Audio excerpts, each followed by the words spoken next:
Makes clear. So earlier, I spoke with Utah Congressman Jason Chaffetz, who is chairman of the House Oversight and Government Reform Committee, about the importance of the testimony that Leon Panetta is undergoing right now. So, Congressman Chaffetz, thank you very much for joining us. Good to have you here this morning. Good morning. Good morning. Good morning. So this morning, Leon Panetta will testify before the Select Committee. What do you think they're going to want to know from him? Well, Trey Gowdy's leading that committee, and they want to know the truth. I think there's deep questions about why there was no military response when Benghazi was going down. And I believe we had assets that were in close proximity, but why weren't they called in to rescue those people? Yeah, I mean, when you think about Benghazi, you think about before, during, and after.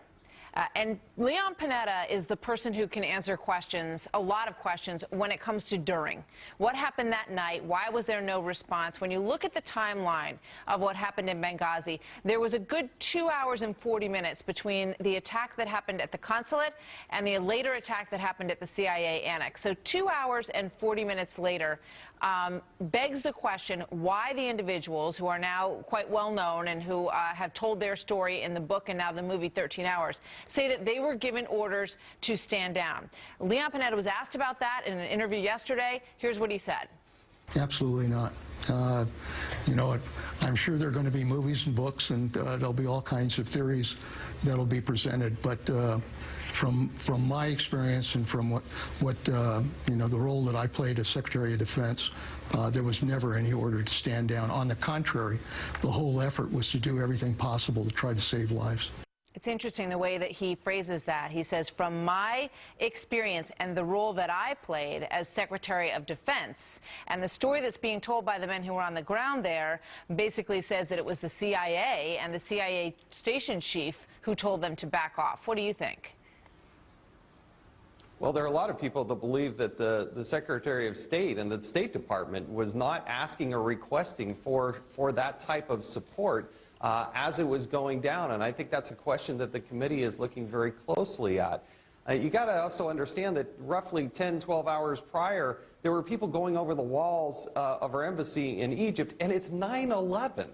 And so it begs the question, are you telling me that I could get on a Delta flight in Washington, D.C., fly to Paris, change planes, and get to Tripoli faster than our United States military? I don't believe it. And Secretary Panetta is the one person, along with General Ham, who actually met with the president. And I think they need to know what those orders were, what did the president want them to do, and why was the president seemingly not engaged. I also don't understand why the Secretary of State, Hillary Clinton, and Leon Panetta, the Secretary of Defense, don't even speak that night.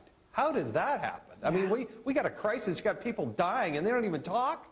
That's not leadership. You know, it's mind-boggling, actually, when you look at what was going on. The fact that nobody, as you point out, the Secretary of Defense was not talking to the Secretary of State. None of it adds up, honestly, when you take a look at this, the timeline. So in terms of the next question that Leon Panetta was asked yesterday, and I believe that, you know, some of the responses he gave yesterday are probably very close to what we are going to hear in there this morning, since, you know, they're said so close together. Was there an effort by the Pentagon to intervene that the State Department rejected? Let's listen to his answer to that. I'm not aware of any such effort at all. As a matter of fact, after meeting with the president, I immediately went back and we made decisions to deploy forces to put them in place to be able to go in and provide help to those involved. And we, in fact, put forces in place. The problem was that attack ended quickly, and because of time and distance, we never had a chance to get there. This is a tragic event. What do you think about that? That is absolutely not true, and it's offensive. First of all, we had what's called a fast team that was supposed to deploy to Tripoli to secure the embassy there. And when they went to go get on the plane in their uniforms, and there's a reason why our military wears uniforms, the State Department folks actually said, no, you got to go in on plain clothes, and it delayed them for at least an hour. That has to be examined. Also, if you go back and look at the very first public comments that the Secretary of Defense made, he said, well, you don't want to put people in harm's way. And a few days later, he actually pulled those comments back. And so the record, I think, is pretty clear what he said publicly. And I know that the Benghazi Select Committee is going to dive into those questions. But you and I could spend an hour on just that one statement and how inaccurate it is. Yeah, and the big question is why? Why would we not have swept in to the rescue of the people who were still on the ground when there was 2.5 hours in between the first attack and the second? More coming up on this throughout the morning. Congressman Chaffetz, thank you very much. Good to see you as always. And a Fox News alert. Tanya Couch on the right-hand side of your screen just a short time ago, really minutes ago, being led into a courtroom, Tarrant County, Texas, the mother of the